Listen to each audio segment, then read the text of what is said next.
What's up, everybody? Welcome to the Awake and Sober Podcast, a podcast about life and recovery through Christ. Yeah, buddy. Yeah. What's going on, everybody? How are you? Man, Shoutouts, Tactile Turn. TactileTurn.com. Best writing utensil ever made On the planet. Yes. The Love green these jacket pens. There you go. Yes. Yeah, they'll see that coming up. Pens, the flashlights, knives. They make knives. Check them out. They make knives. TactileTurn.com. And with They that, do make knives. they Go do. ahead. Is that one of them? Wait, bow. Of course. There it is. Everyday carry. Right? EDC up in there. And with that, Country Design, check them out on Facebook. Country Designs. They make her shirts. Order what it was. Give her an idea. Let them make your design for you and see how much you appreciate it. They did that for us. You see it on the cup. They do the laser printing on the cups. Do the shirts. Country Design on Facebook. Give them a shout out. Let them know Awake and Sober sent you. They need a website. Make it a little bit easier. Yes. Yeah, they'll get there. Yeah. They'll get there. That's not the fun thing to design. That's for sure. I can't imagine. No. Got a They'll fun get there. show today. We do. We do. What's going on? I got my mama here. You got your moms over here. Mama Schwank. Hey, Hi, Miss Mom. Val. Mama Schwank. You know, he still has friends from high school that still call me Miss Val. Miss Val. Okay. Yep. They all do. Yep. Well, that's just a term of respect, and that's I love it. Yes. How are you, Mom? I'm good. How are you? I'm good. I hear you, but I can't really see You don't have to. You I don't have know. to worry about even seeing me through yeah. all of this. The row of cameras has that blocked. So whose idea was this for me to come on?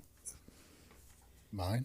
Was it? I mean, we wanted to do interviews, but Yeah. I'd like to. Like said when Shane prayed us in, talking about we're seeing another side of the recovery thing. I know I have family members that watch this program because they have members that are still using it. Right. Now that we can actually bring someone in that's been on the other side is Yeah. what we want. That's why we got you here. I got a quick question for you guys, man. Does any one of you guys feel like you're strutting down to a ring for a boxing match or something when we play our intro? Always. It sounds like a strut song, man. Like I'm ready to got my gloves up. Let's do it. That is so weird because that is exactly what I was thinking. The last time I went to a boxing match, I was strutting down to that song. MMA fight, something. I am all over that, yes. WWE, whatever. All over that. It sounds like a strut song to the stage, man. I love it. It's a good jam. It's one that I just can't see getting rid of because as you look for other songs, it just... No, it's I know. that's Awake and Sober all the way right there. Have man. you ever heard it on another commercial or podcast or anything? never heard it anywhere. We had one through church. My pastor and I did a podcast for a little while, and the hymn he chose, or not the hymn, but the song he chose, during the Super Bowl like 4 or 5 years ago, it was the theme song for the Viagra. Pastor, he texted me. He's like, "Did you just hear that theme song?" I was like, "Was that our theme song?" He's like, "It was." Wow. Was that the one where the pill went dropping everywhere and then went into the car? I don't remember. I just remember he was panicked remember. because it was. That was the Fiat commercial. commercial. Yeah, the Fiat. It's like, oh boy. Where they The came little out these blue pill bigger went Fiats. Yeah. down and made the Fiat a little So I was bigger. like, that's interesting that we would pick that. The church would pick that, and so would somebody else. So yeah, that's All right. yeah, The church and Viagra. yeah. I know. Look, okay, I'm not going to say it. I almost said I'm it. trying to think The of many awakenings. I can think of a lot, and I don't want to. So. Yeah. Next company. All right. A lot of puns that could go Yes, with this. there are. I was thinking something about the power of resurrection, but I'm gonna let it go. as long as it doesn't last more than 4 hours. Gosh, your mother is here. I'm Yeah, right here. sure. Your I'm mom's here. sitting right here. Can I talk about the many awakenings of Peter? Oh my gosh. I'm pretty sure the dentist called and I need to leave. That has to be more comfortable right now. Welcome to the podcast. That was one of our pastors did that during an Easter sermon. His zipper broke and talked about the many awakenings. No, he did not. He did. Yes. He did. He didn't know his zipper was broke either. Oh, okay. But it was funny the way that things just transpired. And so you had all the people in recovery, the immature people of the group, up there just laughing and laughing and laughing the whole entire time. So Oh, the funny one was when he was talking about Peter and what everything that Peter was doing and how we all need a little Peter in us. Everybody needs a little Peter in them. Okay, so Anybody anyway. want to get away now? Yeah, it's like anybody want to get away now? We were talking about Peter. Yeah, I know. Yeah. You know, got to can't be deny Mark. Christ. Derek, your giggle says everything, though. It's like, oh, that's not what I'm talking about, but okay. He's the giggle machine. I know he is. Mr. Giggles. Oh, I'm sorry. For Amy, here, you're going to have to show that. She, There's a hole in your shoe. right. So she says, why are you wearing those shoes? And I'm like, you don't see my shoes on the Dadgum podcast. What does it matter what shoes I wear? These are my most comfortable ones. She goes, I want to see your holy shoes. So you're going to have to. It's church shoes. They holy. These shoes were made for walking. Yeah. And that's just what they'll do. Yeah. How you been, man? I'm doing good. Yeah. Doing good. Yeah. You gotta come up with a better answer, man. Sorry, I just woke up not too long ago, honestly. No, Somebody got to take a nap. I had a headache. No, it's I really don't have anything to complain about. Really. But what's going good then? Huh? Yeah. All in all, everything is kind of just going good. Yeah. Is gooder and good. It's good. It's like Gouda cheese. Yeah. I realized I'm not 24 anymore. I cut some trees down the other day, and yeah. I slept for like 12 hours straight, and then I woke up and popped a bunch of ibuprofen. Well, Dude, that doesn't sound right. I popped a bunch of ibuprofen. At least it didn't say just stop it popped. Yeah. We at least got to hear the ibuprofen. So how are you doing, D? I'm getting better, man. It's just like I said, had been exhausted and put a lot of time in everything that I enjoy doing, and just getting to that point now where I'm about to get that staycation. I'm just gonna chill and that, probably taking next week off the podcast just so part of my whole chill factor and that, and just outside. I mean, things seem to be going good. I love the fact how we sit at CR during dinner and we're just like, where is everybody? But they come about 5 minutes after 7 and every seat's darn near filled up. Love it. CR, Celebrate Recovery. Yes, ma'am. Okay. I mean, Miss Val. She don't threaten to beat me if I call her ma'am anymore. Mama Schwanker. Mom Swanker. yep. Been called that too, yeah. How are you, Shane? I am well. Last night was good. It was gooder than good. It was fun just watching people show up that I haven't seen yet. I love when newcomers come, but especially when they're newcomers from within the church that you should have probably been there a while back, but they haven't been. And so to see them last night was really good and really uplifting. Time of worship was great. Oh, that last song though, man, it crushed me. I heard you. You said that this morning. Yeah. Well, ain't nobody on the podcast here. Yeah, there was a song, that third song that he's talking about. So whenever I was planning the night, I heard this song and I thought of Derek, right?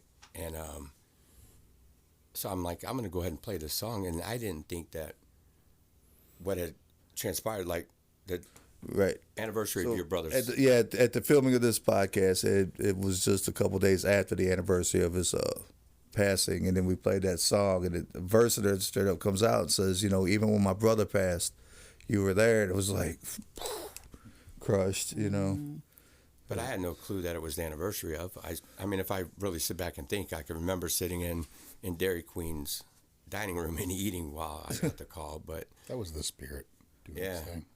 but that's what makes it so good about the time of worship when you go to plan it, that if God is in it with you, then things like that can happen. Mm-hmm. If it's all about you, those things just don't happen. Mm-hmm. And so, What really got me though was I thought, felt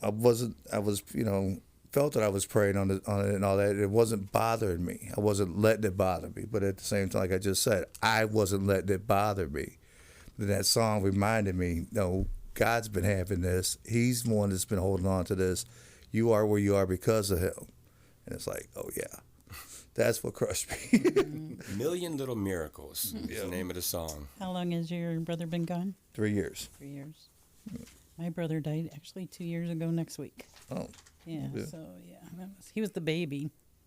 So he and our birthday is the same day, and his funeral was the day before our birthday. Oh, wow. So Your birthday's next month? it's August 21st. Yeah. Oh, August. I just say that so Jeremy will remember. Yep, It's that's- August 21st. I know. I just Oh, next week. I don't know why I'm thinking next month. Okay, yeah. excuse me. Yeah. Did you not know your mama's birthday? I did. I just don't pay attention. I ain't seen my mom in 40 years, but I remember her birthday. I remember my birthday. I just always forget when it's that month. Yeah. I know. August 21st, August 21st, October 21st, and September 22nd. Oh my gosh. See, I remember. That's better than Dad. So my mama is August 18th, sitting right upstairs. Oh. So her better not birthday is forget. coming up by the time this podcast drops. So I've happy given her- birthday, mama. Happy birthday, mama. Happy birthday. Oh. I've given her way too many birthday presents already, so I can't hold on to birthday presents. I'm horrible at it, but I am well. I give my mom the best birthday present. So I'm gonna You leave throw her up- alone? Me. No, you brought her on a podcast. Oh, No, what were Happy you gonna say? birthday. Me. You were gonna say me, weren't you? Yeah. I just threw up. in my 35 mouth. hours. Yeah. She was in labor. I hear it all the time. So it is true that I was in labor for 27 hours, Jeremy. You're welcome. Yeah. He's an overachiever. He likes it to grow as he gets older. No, I like it to grow because every year I call him, I'm like, and he always says, "I'm sure by the time you die, Mom, I would have been in labor. You would have been in labor for 4 years with me." I was like, "Pretty much." So, yeah. See, That's probably what it felt like. I though. came out making her life hell for a while. So, this is all just coming full You circle. did scare me at first because they called the code blue and they took him away, and I was like, "What are they doing?" So, and hasn't look stopped at me. since. Yeah, hasn't stopped. Yeah. Now we see why the code blue was called. Yeah. nice. All right. So, Mama Schwenker, how you doing? Good. Excited to be here. Thank you for asking. I love to talk about recovery. My recovery. Good. I had to learn not to talk about my boys' recovery and not, when I say my boys, I mean my husband and my son, and not to be in their business and just mind my own business. So that's been really good. So I think that'd be a good question too. How do you separate those? yeah. Al-Anon has helped me. I mean, yeah, Oh, well, what brought you into recovery, Mom? Well, my son, I was, and I asked my husband if I could talk about this, so I can. So we got married when I was 20. We were both 20, actually. And we had people over at the house all the time because we were the only married couple. And so we partied a lot. And then when I was going to have a baby, I was like, I think it's time to grow up now. And I did, and Jerry just thought that meant just drink more. So all my married life, Jerry has drank. And so I say this all the time. I sound like a horrible person, but I gave up on him about 18 years into our marriage because I was like, he would say, I'm going to quit. I didn't understand the disease. I just understood that he didn't love me. If he did, he'd quit drinking. And I remember having conversations with my son saying, just don't take that first drink. Because if you take that first drink, because I have never known my life without alcoholism in it. When I was a kid and my mom and dad were still married, I remember we drove down on Sundays, we would take a drive, and we'd drive down to Malcolm Bliss, which was a hospital for the mentally impaired. But that's also where they put the drunk women when they got out of hand on Saturday night, and that's where my grandma would end up, my dad's mom. So she was always in there. So we would go pick her up from there. My dad is just a whole other story, and I don't remember him really drinking until after him and my mom got divorced. But my stepdad, who is the sweetest man in the world, can be the meanest drunk, and he was always drunk. And then I married a drunk, and then I birthed one. So call me crazy, but yeah. So I was Mentally impaired. yeah. I think that's what you labeled it. It is when I was almost 60. I was turning 60 5 years ago, and I decided that I wanted to make the rest of my life the best of my life. And this one was had been in rehab a time or two, and was trying to quit. And can I tell the whole story, Jeremy? Yeah. Okay, yeah. I've already shared most of it. Yeah, I know. Can you get rid of that paper though? Yeah. Yeah. Oh, is it? I'm Yeah. sorry. Yeah, No, 'cause you're I good, do. you're Yeah. good, yeah. I know I talk with my hands. I was like, oh, yeah. But he was relapsing a lot, and whenever he would relapse, his wife didn't want him at home, so he came. One of us parents picked him up and brought him to our home. And the last time he came, he had come. I was so mad at him. I yelled at him. I screamed at him. I did everything, and then a couple days later, he shows up at my house to clean out the gutters, which they haven't been cleaned out since. So that's intense. Yeah, Jeremy, come on over. I know. Yeah, but he came over, and I was on the phone, and I said, "What are you doing here?" And he's like, "I came to clean out the gutters," and I was like, "Okay, then leave." I didn't even want to. That's the craziness of my disease. I had tried everything, begging. I'd done it so long with my husband that that bothered me, but it scared me when it was my child, even though he was almost 40, So he came over, and that day he said, "Mom, I have a gift for you." And it was a How Al-Anon Works book. And he had written this long note in there. And he said, one thing he said is, sometimes you don't realize you're drowning when you're trying to be everybody's anchor. And that was really true. And so, like any good mother, I looked at the book and I started to read it. And then I said, "Get out of my house." And I threw it at him. That was just the crazy I was. It was just, people talk about it. And it wasn't really because of the alcoholic. It's just that I was crazy, But so 2 days later, I went to my first Al-Anon meeting. I had gone before with my daughter-in-law the first time my son went into rehab. And she's like, so we get out, we go to the meeting, we come back, and they were all smiling and laughing, and they were all just jovial, and they loved their alcoholics. And I got out, and Amy's like, "So what'd you think?" And I said, "I think that is a great program for you." I know. And she's like, "You didn't like it?" And I was like, "I surely did not." And I got into my car, and I white-knuckled the steering wheel and was like, "That place is a cult. I am never going back there. Those people are too happy." And so I went, but I did. And all this time, so in October 12th was my first meeting of 2019. And then my husband got a DUI in December, and he was still drinking, active drinking. And all I would do is go to the meeting on Saturday morning. I'd get there when it started. I'd left when it ended, and that was it. And I never got to know anybody. I just went. But then that night, my husband wasn't home for dinner, and I thought something had happened to Jeremy, and so I tried calling him, texting him, didn't hear anything, and so then he calls, and I said, "Is Jeremy okay?" And he's like, "Yeah, I guess so." And I was like, "Where are you?" Because it's like an hour and a half past his, time to be home. He's like, "Well, I'm in jail." And I was like, "What?" And he's like, I was like, "Is this," because he's a jokester. He plays jokes on people all the time. And so I was like, "This isn't funny." And he said, "Don't look at me." I know, yeah. I said, "This isn't funny." And he's like, "I'm serious." And he said, "The police officer said if you get here within an hour, I can leave." So I hung up the phone and I call him, and he was actually at an AA meeting that night. And I said, Dad said he's at St. Peter's police station. Oh, it didn't come out like that at all. No, it didn't. It was like... It was a little hysterical. I was very hysterical. I was like, Dad. I don't even know how he understood me. And so he's like, "Mom, I'll go get him." And so he went and got him. And then when he got home, he said, and he brought him home, he said, "We need to go see if the truck's drivable." I didn't know that my husband had wrecked the truck too. And so we went to get it. We came back. My husband was still sitting in the chair in the same position he was when we left 2 hours before that. And so I said to him, "Do you want to talk?" And he's like, "Do you?" And I said, I don't know what to say. The miracle of that is, had that happened before I went to Al-Anon, I would have cussed at him. I would have thrown stuff. I would have yelled. And I just said, "I'm really tired and I need to go to bed." And so the next day he went to an AA meeting, and he's been going ever since. And he's been sober since that day. So that's how I got there. I just lived in... I like I said, I've never known my life without an alcoholic in it. So, and there it is. There you have it. There's the mic drop. I was like, there it is. Boom, there it is. Yeah. So next week's episode. Yeah, I know. Yeah, it's probably, it took long enough, didn't I? So it probably is next week's episode. No. Well, I can see us sit on there for 2 hours with you. Mm-hmm. And your husband already forewarned that you talk, so we might be here for a couple hours. People have asked him before, "Why are you so quiet?" And he's like, "I've known her 48 years. I never get a word in edgewise." I was like, okay. So tell us a little bit about your journey.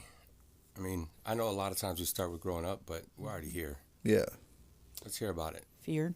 I thought I was an angry person for a long time, and until I realized, because of going to Al-Anon meetings, I was just afraid. I was afraid of losing those I loved. I was afraid they were going to kill themselves. Like, I was really afraid. He had just found he had just gotten married to Amy and had these 2 kids he was crazy about. And for the first time, I saw real happiness in him in a relationship. And I was like, you're going to blow it. You are going to blow it. And it was fear of my child dying, you know. And I always say this, and it drives him crazy, but he's my only child. He was a police officer. He's, you know, he's had cancer. He's done all this stuff. And I am like, I'm sorry, but I'm going to focus on you, you know. But one of my first amends I made, actually, because we, in Al-Anon, we do the same steps as the AA, was to Jeremy. And it was to, you know, I looked to him to make me happy, because all my life growing up, my mom had always told me everything I did wrong. So whatever I did was never right. And it was constant. And I remember one time I was up for, this is really not exciting, but I was up for barn warming queen. It's really not. I'm sorry. Yeah, What was that called again? Barn warming queen. She's looking like, what the heck is farmland? Well, because this was all farmland. I grew up out here in St. Charles. And so it was all farmland. It was all farmers. And so it was barn warming queen. And I came home and I said to my mom, I'm on the court for barn warming queen. And she said, you know, that's a joke, right? And that was my mom. And then she'd say, I'm just kidding. But then she'd always, you know, and if I'd get, she was really sick in the last 6 months of her life. And she was in the hospital. When I'd get there, she'd be like, I'd get there at 6 o'clock in the morning before I'd go to work. And she'd say, why weren't you here at 5? You know, it was never, ever. So I've always felt like a failure. So when I had a child, and he was a really easy kid. He was just like, okay, let's just go. And then I was like, okay, I did something, you know, I did that. And then when he was drinking, I was like, I did that, you know, and it wasn't me. It was, you know, but so I always, and I tell people, I sponsor 6 women now, and I say to them, I say, I know, I say, 6 codependent women. yeah, I know, yeah.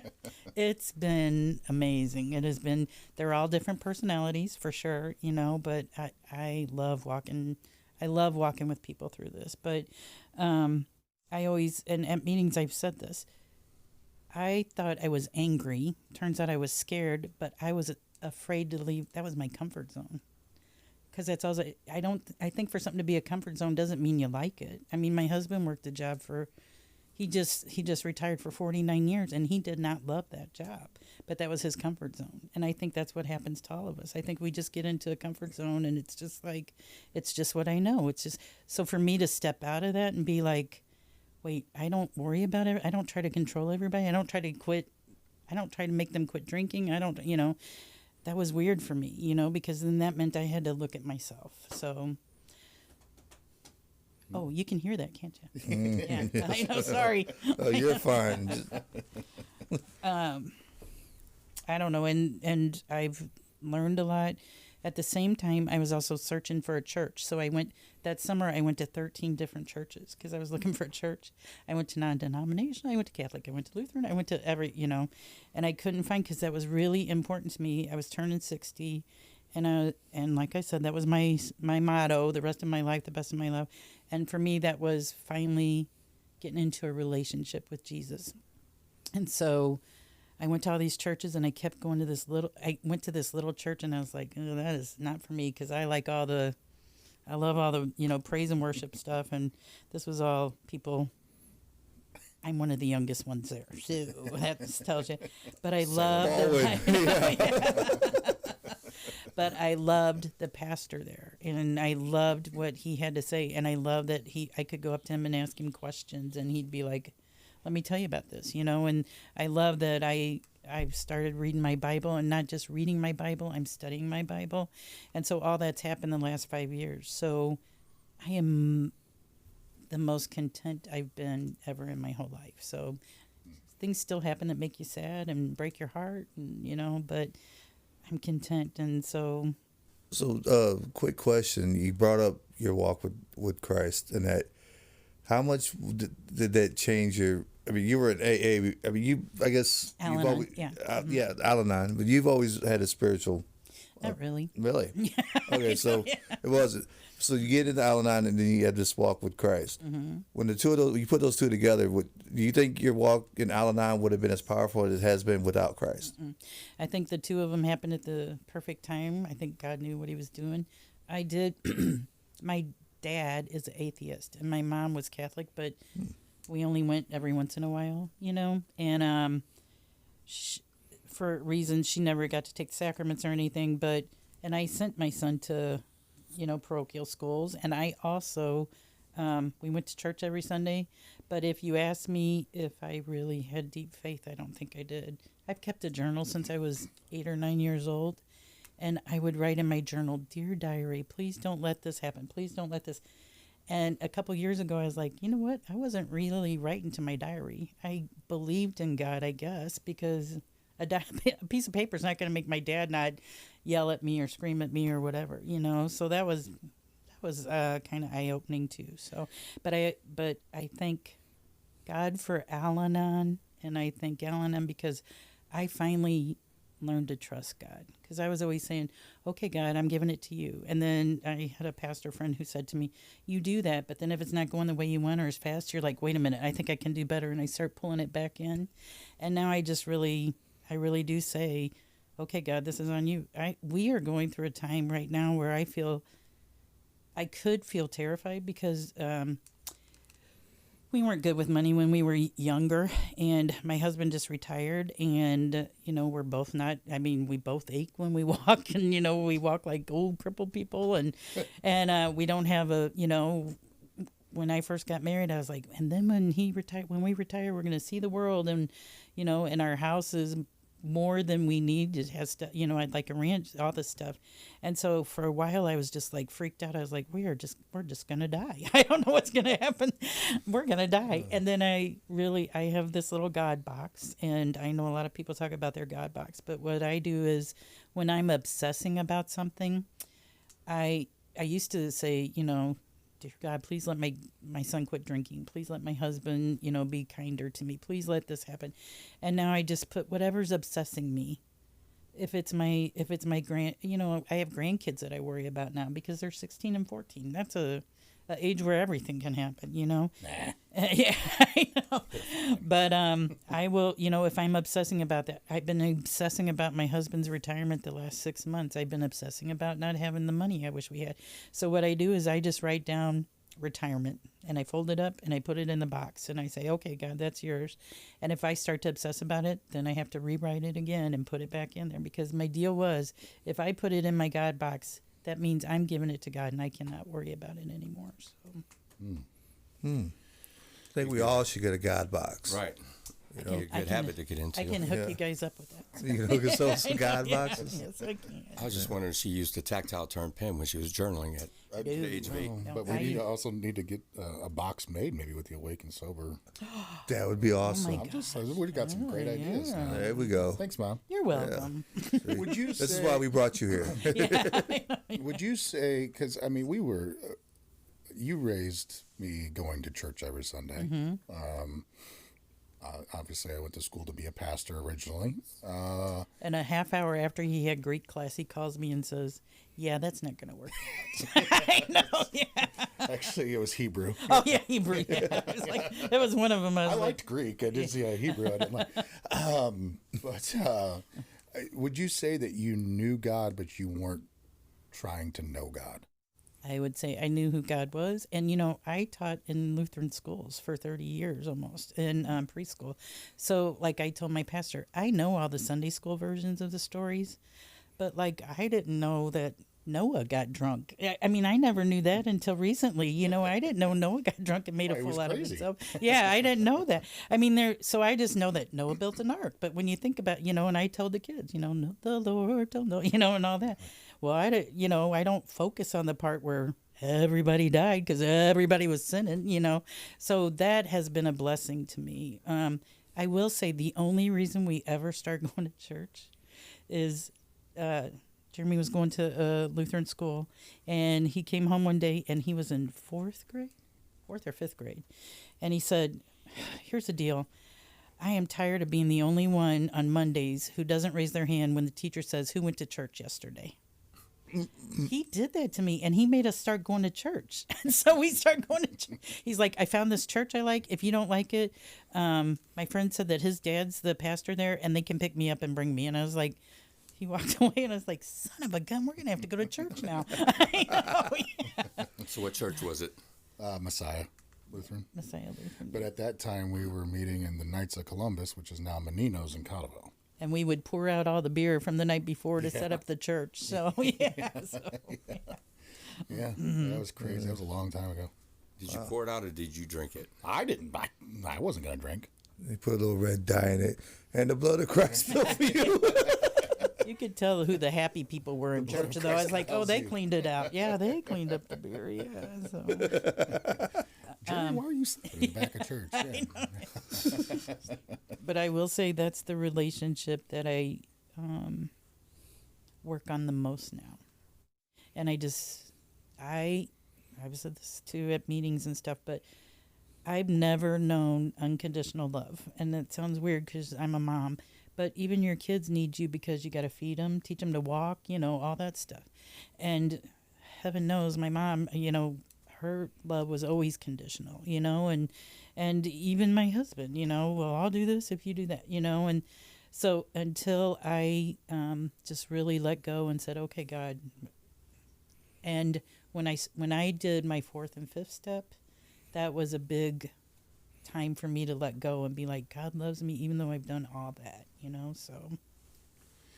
What's been the most eye-opening step or most awakening step for you? When I sat down and did my fourth step with my sponsor, because there's so much about me that people don't know that when I think of who I was, because I was dying for attention. And so I did a lot of stuff that people should not be doing, and a lot of stuff some people knew, a lot of stuff nobody knew. And there's a couple of things that my husband doesn't know. But when I sat down with my sponsor and I was like, I'm going to only tell her this much, And 4 hours later, I ended up spilling things to her that I've never shared with anybody, And I was like, and honestly, when I was done, I said, how does this work? Do they have a list of people who will sponsor people that nobody else wants to sponsor? And she's like, why are you asking me that? And I was like, did you hear what I just vomited out for 4 years? And she's like, yeah. And she's like, and honestly, I love you even more now. And so I think that was the click where I was like, okay. And then she said, and as much as I love you, God loves you even more. So I was like, oh, okay. So. Well. So that's how nice you're supposed to be during that. It's an Al-Anon thing. We wouldn't get it. Well, I will say there's times when there have been people in the program who drive me crazy, or my kid will drive me crazy, or somebody, and she'll be like, "Come over, we're gonna do a fourth step on that." And I was like, "Oh." So a few weeks ago, something was bothering me, and I called her, and I was like, "And I already started my inventory about it, okay?" I know. Nice. So I was like, "Okay." Oh wow. I never really thought of it like that. Al-Anon doing actually. I know they do the steps, but really doing a 4-step and stuff. Yeah. I hear it. Mm-hmm. I'm just saying. Yeah. I don't even know what to ask. Your mom's kind of shared it all with us, right? That was quick. All right. So make sure you turn it next week. Yes, turn it next week. 2 weeks, we'll have another mom on here. Have you had what struggles have you had in your recovery journey? I think when I first started getting it, because when I finally did get a sponsor and stuff, I went all in and I started doing multiple meetings a week, and I was like, I just want everybody. And then I realized that I was kind of cramming it down people's throats. So that's kind of hard for me to step back and be like, and when I stepped back, then people started to say to me, what's different about you? And honestly, I've always been a talker. I never meet a stranger. But it's just I'm more comfortable in my own skin and who I am, and that's been the blessing, I guess. I always said the first time I got asked to share my story, I said I am the granddaughter, daughter, stepdaughter, mom, wife, all these people of an alcoholic, and that was how I identified myself. And now I don't even say that. I say, hey, I'm Val. And the first time I really said that, and it kind of clicked to me like, that's really who I am. I really am Val, you know. It wasn't the first time I said it. I had been in meetings like probably 4 or 5 months, and I said, you know, when I started to, my turn came to share, and I said, hi, I'm Val. And then I was like, I'm Val. And everybody was like, what's happening? I know. And I was like, A spiritual experience because of working these steps. I know, yeah. She just discovered what her name Yeah, was. I know. Yeah. Did you know that was her name? Yeah. I think another thing that's hard is because when I first went, even though my daughter-in-law had told me about Al-Anon, I really thought I would go in there and they would tell me how to make my husband and my son quit drinking, you know, and that's hard. And I think so. I've seen so many people come in. Last Monday, I spoke at a meeting out in Creve Coeur, and there was a person it was her first day at her first meeting ever. And so I said, if you ever need to talk, just, you know, call me or text me and I'll meet you for coffee. So she called me and I met her on last Thursday for 4 hours. And when she sat down, she had paper and pen. And I said, okay, first off, I need to tell you, I'm not going to tell you what to do. I mean, I can't, that's not what this is about. It's about putting your oxygen mask on so that you can be the best you can. You cannot help anybody. And helping them doesn't mean that you're paying their bills and you're picking them up out of jail and you're doing all this stuff. Helping them is you love them and that's been one of the biggest things. I love my alcoholics where they are and not where I want them to be. And that's also helped me to see people that way. I love people where they are and not where I want them to be. And that's been big. Dude, I am so glad she's here. She's bringing it. I'm sorry. I say that because I got a question for you.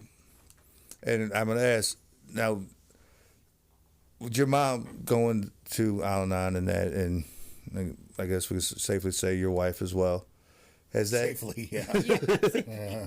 Well, Did you hear me say she's the one who made me go the first Yes, time? that's why I said that, because you said he was the only son. You said daughter-in-law a couple times, Yeah. so it's already out there. It is. All right? But has that helped you in your recovery? Knowing that I asked this because I feel, you know, my wife, if you ever meet her, she'll straight up tell you she was queen codependent. She ain't to back up on that, and she lets me say it here on the podcast. I have a strong feeling that if she would not have changed her ways, the time would have came where I would have took advantage of it. I've shared it on this podcast before. That's why I'm asking you, do you feel that them going into the Al-Anon and learning their steps and doing their program and strengthening themselves was a pillar for your recovery as well? I've said on this podcast before, and I'll say it again. My mom and my wife have a black belt in Al-Anon. And I don't, and as you can tell, that's why. You know? Yeah. I mean, my mom went from she shared about that first meeting she went to with Amy and said she was never going to do that again. That's not for her; it's for somebody else. And now, how many times do you speak? I mean, she goes to conferences, she does all this stuff, and you know, Amy works in recovery now, and Amy goes to her meetings, and Amy does that. I can honestly say the relationship that I have with my mom today, I would have never imagined it in a million years. And I can see the relationship that she has with my father, which is always the relationship I feel like they always wanted, that my mom always wanted. And I think that God has just taken us on this journey. And I mean, I used to have to, I mean, it's not a secret, I used to have to get drunk just to go over to a family function. And then I'd get sick, quote unquote. I'm doing air quotes there, right? For those y'all listening. Yeah. I would get sick and then have to leave, you know, or I'd be in the bathroom throwing. It was just, it's awful. And now we can actually genuinely laugh and enjoy time together. And it's not chaotic. And she has a relationship with, you know, the kids and with me. And none of it would have been possible without God, without our faith, and without a program. Everybody working their program. Correct. Yes, that's And I kind of where I was getting at. And I know I say this all the time too. To me, the relationships, because we all live it in here, the relationships that work, whether it be a husband and wife, mom, dad, you know, a son, daughter kind of deal, whatever. The relationships that make it are the ones where both people are working their own individual programs. And what I feel like what my mom is saying without saying it is that she knew that I couldn't just do it on my own, and that my dad couldn't just do it on her own without her having to change her outlook and her view. Is that right? Yeah, I think one of the things that I've learned that I really, really believe in, and I try and tell Grandma sometimes. Oh, Grandma, yeah. I know, is their business is none of my business. And that has been the biggest thing for me, because I will be like, well, I wonder if they're getting along. I wonder if they're eating. I wonder if they're, and it's none of my business. Even my husband's recovery isn't none of my business. That's his recovery, and that's tricky sometimes, because I'll be like, okay, he hasn't been to a meeting, and so does he need to go to a meeting? Does he need to talk to a sponsor? And then I'm like, that's none of my business, So, and I think that really helped. I cannot say enough good things about my daughter-in-law. And I think what really helped me is that I started staying out of her business, because I was like, oh, I don't think she should say that, or I wouldn't tell her that, but there would be times I was very passive aggressive. And then one day I learned that, something happened and it hurt my feelings, and I went home and with a big chip on my shoulder, and I remember sitting there thinking, why am I taking that personal? It's not me. And that's the other thing. I've quit taking stuff personally, and that helps me a lot. If if I go over to see, because Grandma lives with Jeremy and Amy, and if I go over there to see her and I don't see them as long, or they don't come down and play cards and they want to watch a movie, then that's not personal. It's because they want to watch a movie together, and so that's what that has been a big eye-opening thing for me too. So Black belt 5th degree over here. That's right. I'm telling you. So I got to ask, at the beginning of your journey, did you go from one extreme to the other?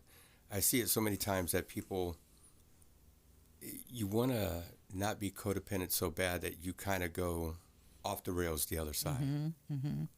I don't think I did, because it took me, like, I was going for a couple of months, and like I said, I was just going to the meeting and leaving, and then in January, so I started in October. In January, they do this big thing called, it's over, and I forget. But anyways, it's called the Winter Conference, for Al-Anon. And I didn't have a sponsor yet. And I was like, I'm going to get a sponsor, because I think I'm learning what this is about, and I was reading everything I could. And so I got a sponsor. And I think then that I was like, I started going to multiple meetings, and I love those. But I also learned how not to just be, I can't explain it.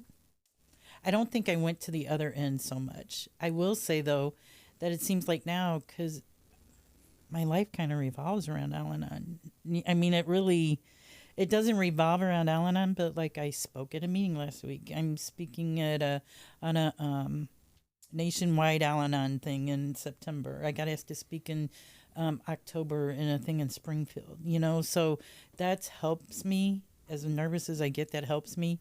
When people ask me to sponsor them, I've had a couple that didn't work out, that I was like, that's hard, because the first time that didn't work out, I was like, I was laying in bed that night, and I was just so upset. I was like, man, I wish that would have worked out, because and when she called and what she said, and I said, find another sponsor, but don't quit going to meetings, because you need meetings. You need to be in the program. You need to, but find another sponsor. I get it. Well, that night when I was asleep, and I woke up at 2:30 in the morning, and I don't know what this has to do with anything, but I swear I could hear my mom's voice just as loud and as clear as day saying, so, not only messed up your life, but now you messed up her life.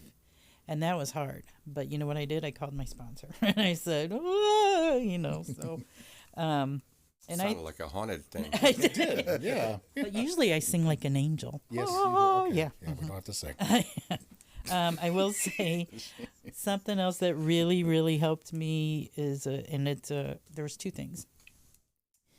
Jeremy was asked to speak at an Al-Anon thing, and they had an Al-Anon speaker, and this person didn't come or show up. And so they're like, will you speak? And I was like, I feel weird, because that's Jeremy's thing, and so I texted him. I said, Jeremy, they asked me to speak to you. And he's like, Mom, it's a family disease. I think we should do that.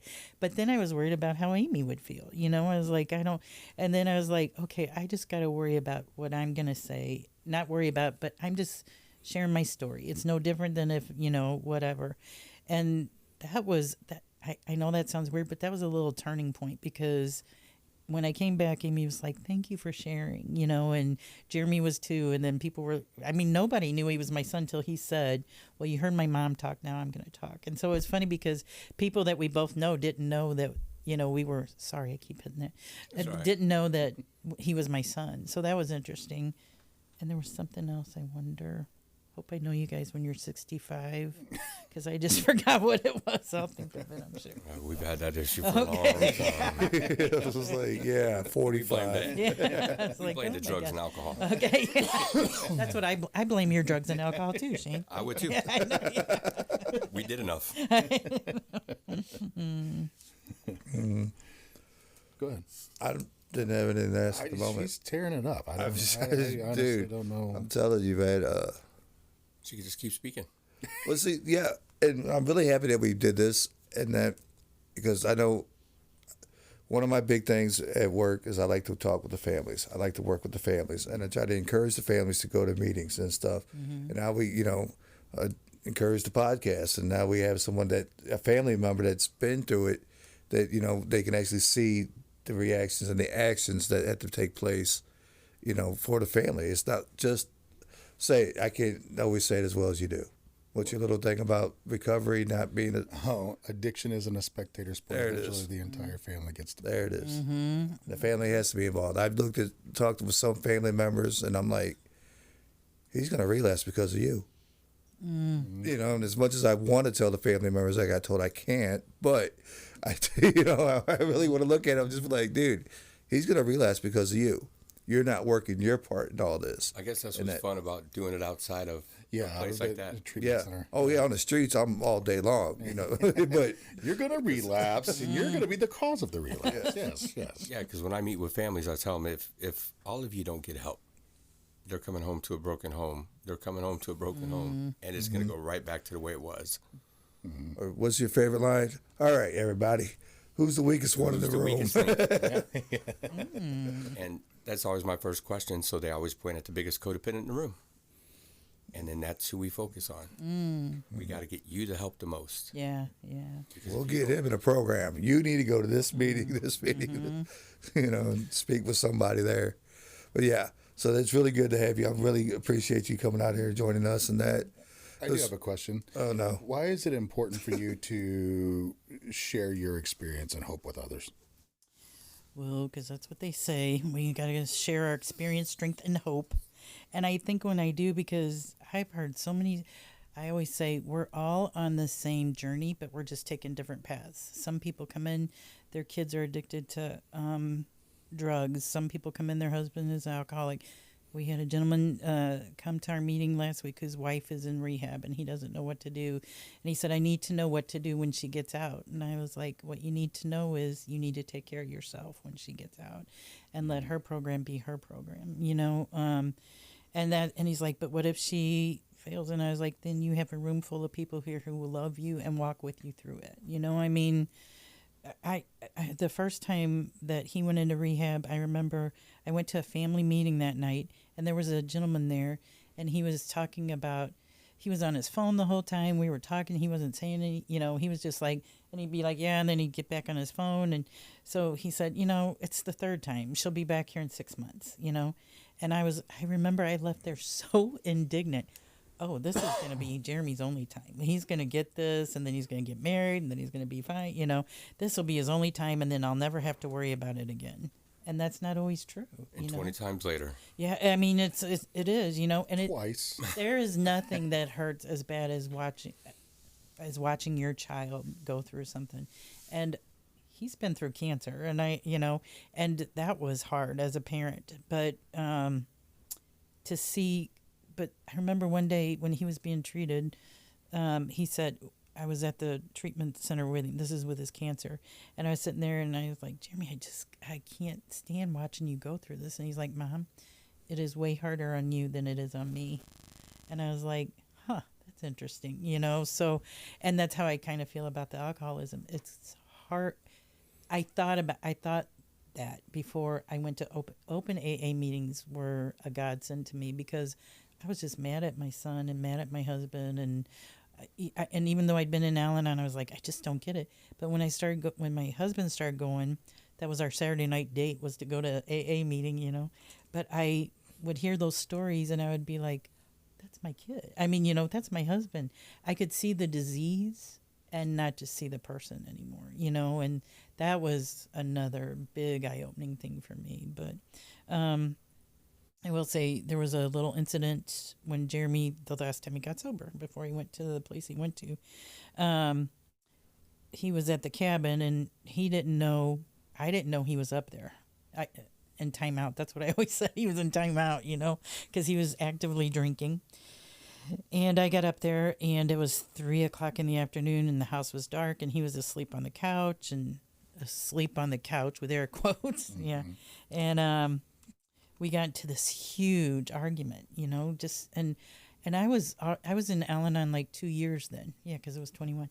So I was in Al-Anon for 2 years. I just started sponsoring my first person.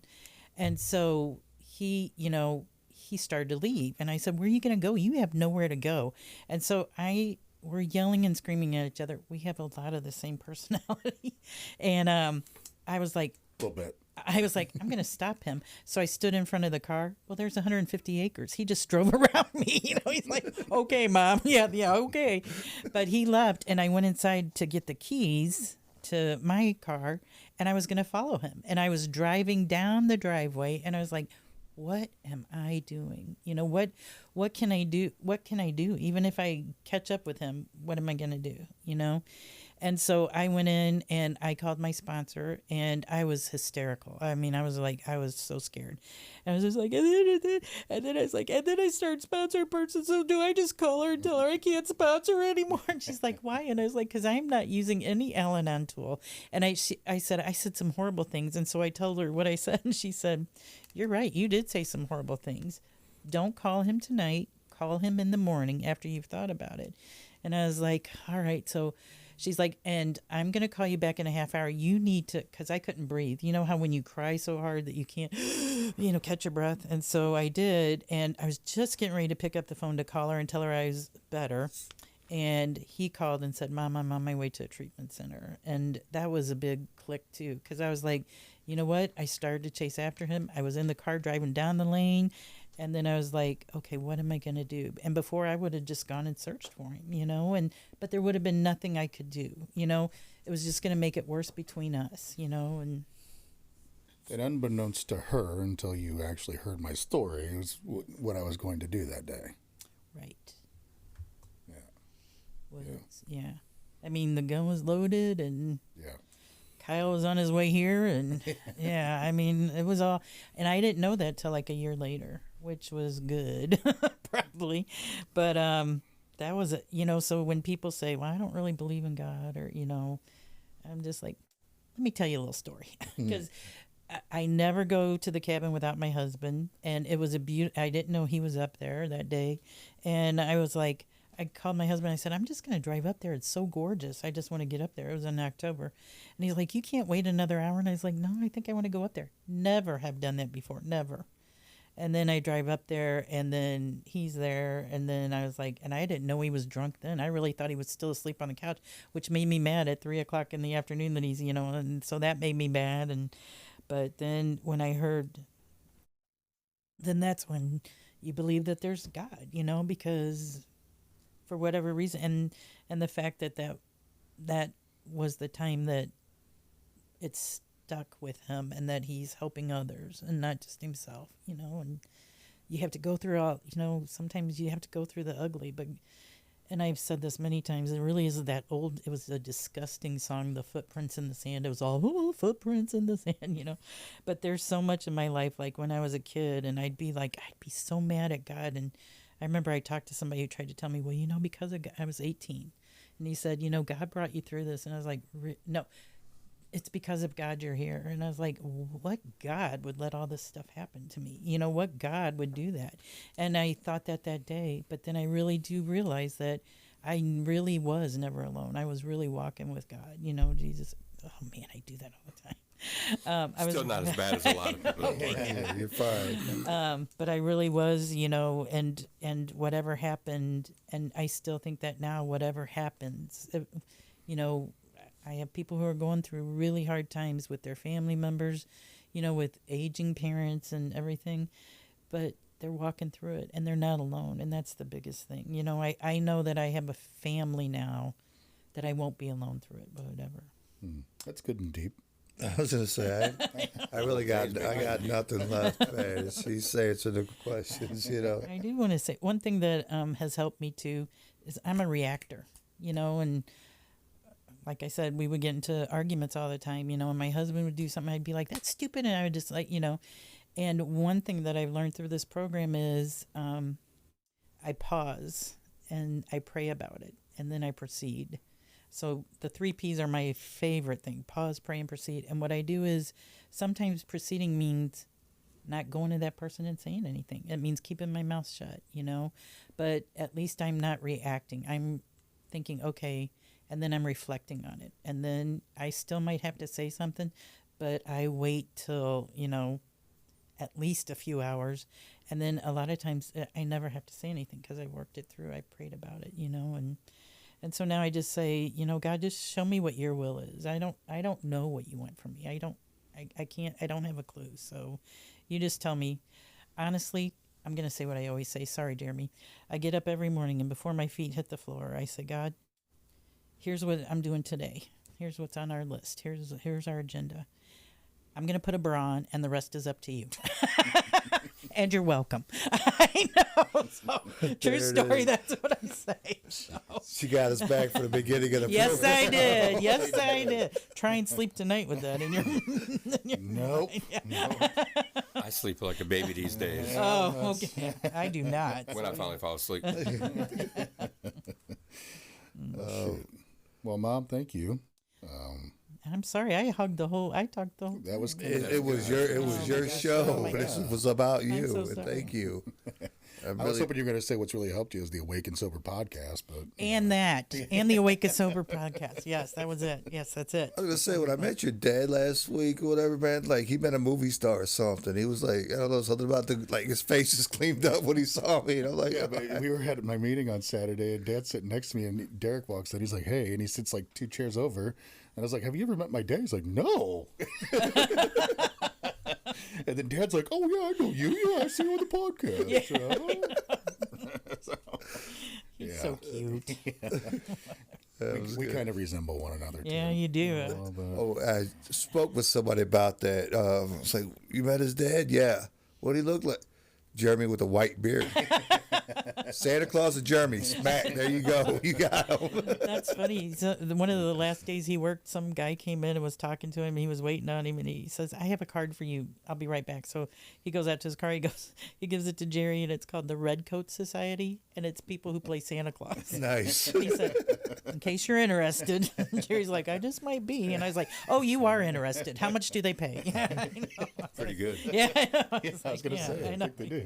Well, this year at CR, I think our Christmas song programming, we may need a Santa Claus. There you Oh, go. he's done Call it Mr. before. Jerry He's up. actually, yeah, Yeah. he's done it before. So he was drunk when he did it. Though, so it'll be interesting to see how he does it sober. Yeah, Isn't that But the movie called ladies- The Bad Santa? Band Santa, yeah. that would have been Jerry. He's like, you got to drive me down there. I was like, okay. Take me on the sled. Yeah, I know. Here's the Okay, daggum whatever. reindeer. Yeah, I know. It's like, oh man. But those little old ladies, they didn't know. They were just like, oh, they just kept petting him. And I was like, okay, you take him home then, okay, ladies? Oh, yeah, I know. Yeah. Now we're at a petting zoo. Oh, yeah, I know. It was just Santa. Santa. It was just Santa. Oh, man. In closing, Derek, you got anything?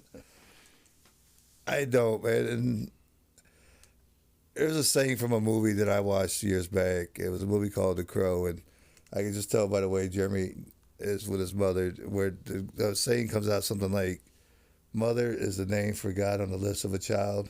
Mm-hmm. You know, so it just kind of came to my attention, you know, with you guys here, and I appreciate you coming out here. Great job in that, and you really told it like I wanted to hear it, and I'm hoping that it reaches those family members out there that are, you know, have somebody in addiction and they're not understanding what their part is. Yeah. I think you explained it very well. Thank you very much. Thank you. I appreciate it. Big Perm? Yeah, Mom, thank you. You're welcome. Yeah. I'll give you a ride home. Okay. Thanks. I appreciate that. Yeah. No, I love that you get to share that. I love that you finally got to be on this show after how many years have we been doing this now? A year and a half, 2 years? 2 years, a year and a half plus, Wow. year and 3/4. And I think it's great because we've had our wives on here before, and so having it from another family member, and it just happens to be my mom, I think is pretty freaking awesome. I always like to leave with a Bible verse, and I thought this was appropriate. My daughter highlighted this one. Proverbs 16:9. In their hearts, humans plan their course, but the Lord establishes their steps. Truth. Amen. I get to listen to this about 5 more times as I edit. Sorry. No, that's always a good thing. I love it. I love being able to watch it, and I can't wait to see what the shorts are going to be from it. Hopefully not all from the beginning. I hope so. And hopefully not a brawl one either. I don't want my mom to brawl. You dropped a lot of knowledge. There's a couple things that I want to go back and I want to listen to because I love the way that you said them. So I can't wait. Thank you for being here. Thank you for asking me. It is Couldn't amazing. ask for a better person to bring that story, man. That was great. Yeah, I think people are going to get a lot out of it.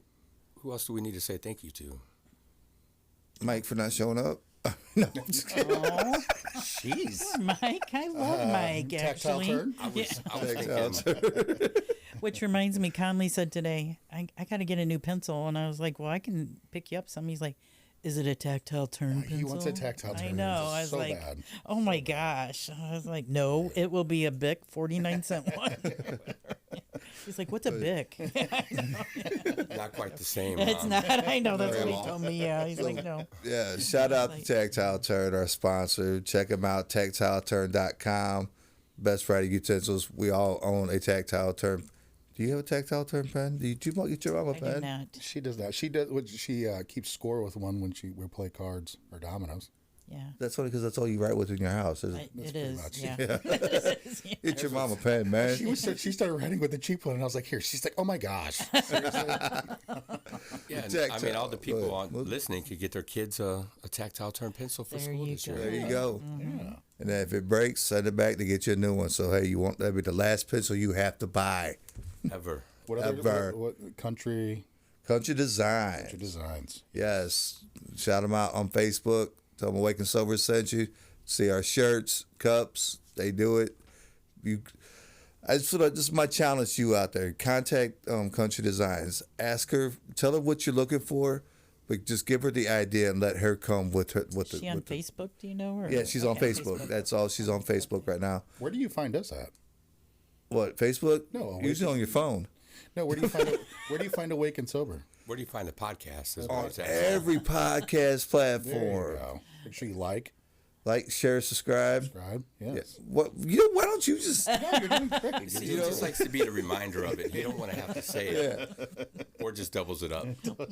Yes, Awake and Sober podcast. We're on every podcast platform, right? Easy for you Edit to that. say.